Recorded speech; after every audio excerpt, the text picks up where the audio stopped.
Hey YouTube, Matt here. Welcome back to my channel. I thought in today's art-related video, I would showcase the process work that went into completing my latest commission project.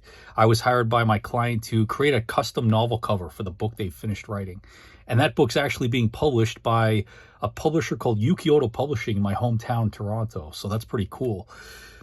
So I want to dive right into this and show you guys what the process is like. And it all started with some chicken scratch, doctor writing notes. I had a Skype interview with my client and we started blasting down ideas. I was capturing as much of the project as possible, his visions for the project and, my own ideas intertwined to come up with a really cool composition. So he had a basic idea of what he wanted to do and I was feeding him ideas and we were trying to work out, the basic visual layout of the piece. So you can see just some of the notes that were taken. And this was maybe a 30-minute interview. And right after that, I jumped into creating thumbnails. I always start with thumbnails, quick sketches. The size depends on, the scope of the project, but I felt that, taking an 8.5 by 11 page, dividing it up into each of the pieces I need to create.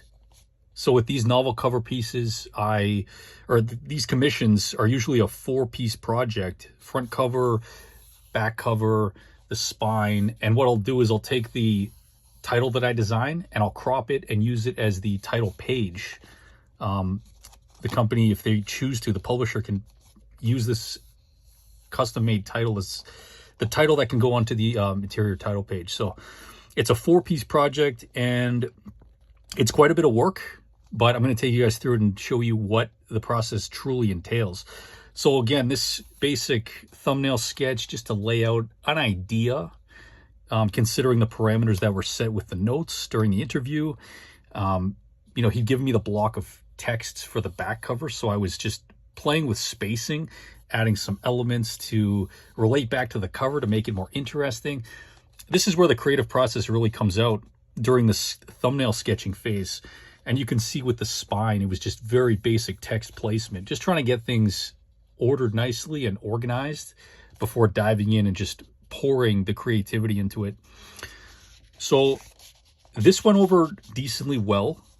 My client liked certain elements and more of these aspects needed to be tweaked and fine-tuned. So I went back to the drawing board and created 4 fresh thumbnails that better contained, more refined characters and, just placement, layout. Again, just playing with ideas. I wanted to get crafty with the title. I want to bring it out more. So I played with, kind of a fisheye lens with the text, not necessarily with the characters. They were situated in a, this is 1 point perspective here. The background, well, the floor adheres to the perspective of the text, but the focal point being the characters and not warping them, because my client was also looking for kind of a movie poster-esque design as the cover design. So that was something to consider as well in constructing these thumbnails. And once he was keen on the general look of the piece, we dove in and started refining each of the characters, the 3 characters that he wanted to be showcased. So you can see I started with this character here, Fatty. He's one of the main characters in the book. So you can see playing with his body type, making it almost caricature-ish of an actual human. He's got really thin arms, massively obese gut, and of course playing with expressions, character expressions. My client settled on this kind of a smirk, so we went with this, and I basically transcribed this exact character onto the front cover. You can see some basic notes on how to bring out the body type, the shape, all these fine details that really help to bring my client's vision to life. Because you might come into that situation where your client has a strong visual idea of what they want, but they don't have the artistic skill to obviously do it themselves. So you've got to take orders. You've got to be able to allow for that kind of management. And sometimes it happens and you've got to be open to it, because that's going to make a successful project. Oftentimes my clients will let me go to town, and that's awesome too, but you can't have expectations. You have to just go with the flow of the project.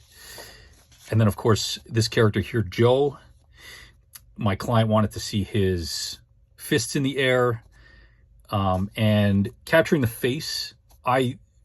Based on what I had read about Joe, I thought, I didn't know if he was bald or if he had hair, if he'd have bandages on his hands from fighting. So I added these elements, and my client, in his book, he hadn't written the character with these elements on him. So back to the drawing board and fleshing out Joe a little more, or actually right on to what my client sees or saw when he was writing about Joe. So,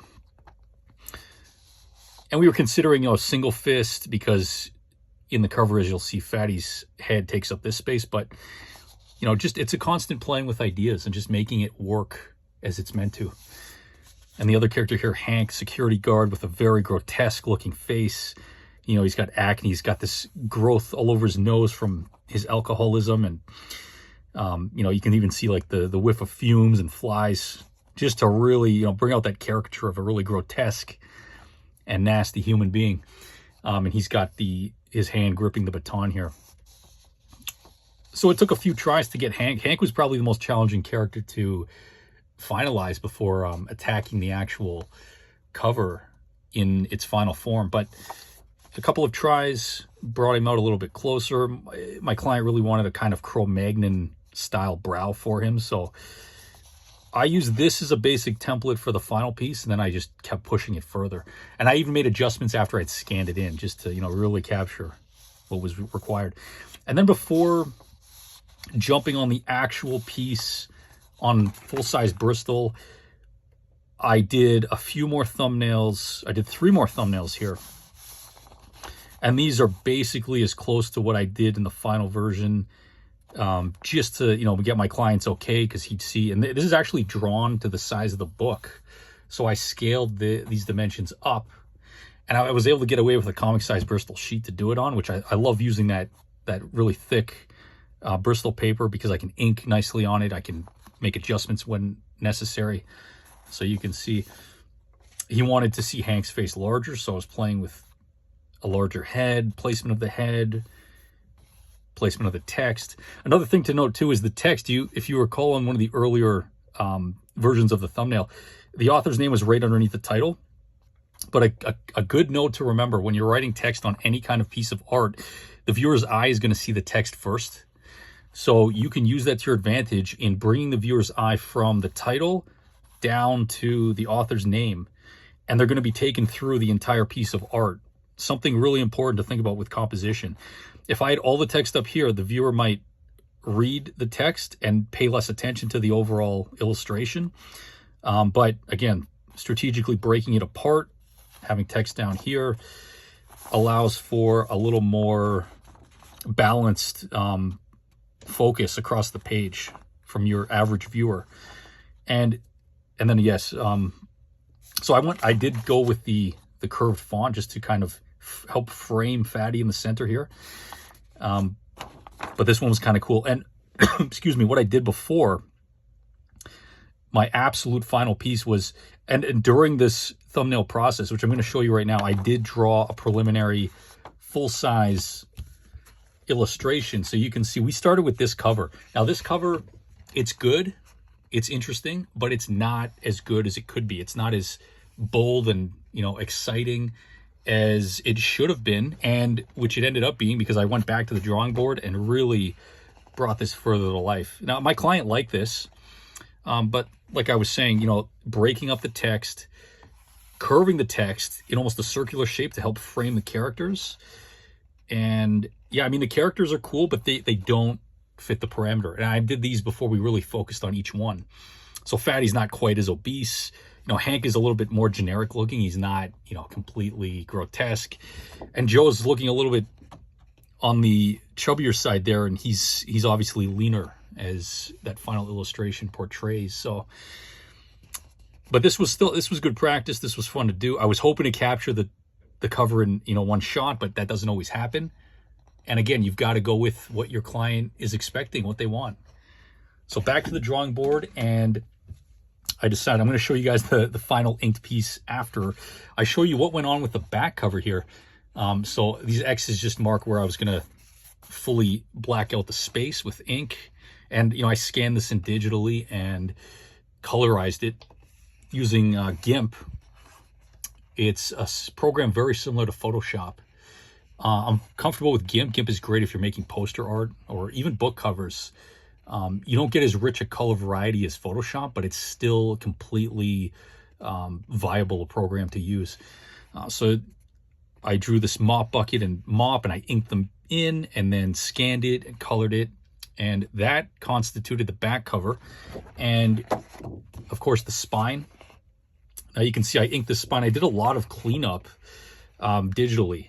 So for instance, you can see the space between the white and the black text here. You know, it's got a little bit murky with the ink. So I was just able to easily clean that up when I scanned it in.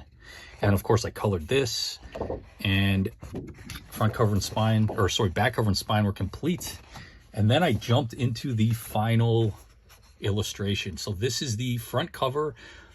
I penciled it and then I inked it, and you can see all the custom text and font that I included.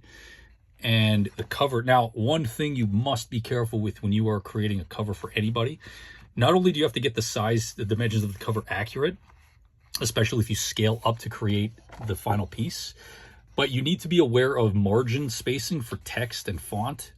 Now, this works perfectly fine for a poster print. But I knew going into this that the margins would be an issue. So I did have to make an adjustment here. And I did this because I wanted the poster to take precedence. And I could have done this separately, but I had a technique using the digital program I used to really make this process go smoothly and not nearly as,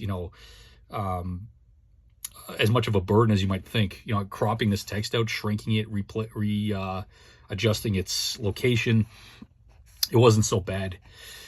And it was it was worth it to do it this way initially. So I'm happy that it turned out. I mean, I placed everything exactly where I wanted it in this particular layout. And as you see in the thumbnail, I mean, this text got brought up closer.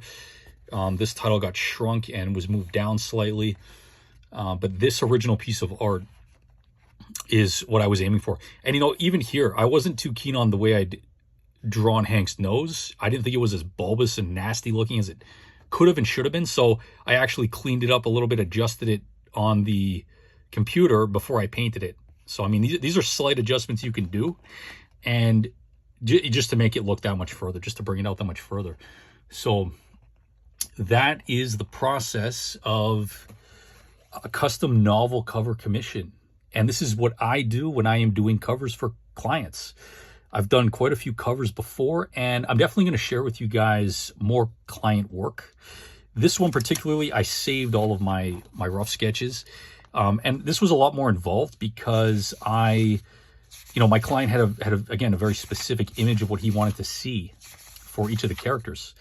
And I thought that was really cool. It was just a different experience working with a client who had a really strong vision, and it was my job to help bring that very specific vision to life. And that's exactly what we ended up doing. And I think the project turned out as well as best as it could have. All right, guys, thank you for tuning in to this video. I hope you got something out of it. I hope you learned something about what the commission process entails. And if you enjoyed this video, I implore you to leave a comment. I always love reading your guys' comments, getting some feedback on what you think about, art in general, and even my own process, my work. And there's plenty more videos to come, art related especially. So definitely subscribe, turn on the notifications if you want those quick updates, and I will catch you guys in another video. Thank you and take care. I'll see you next time.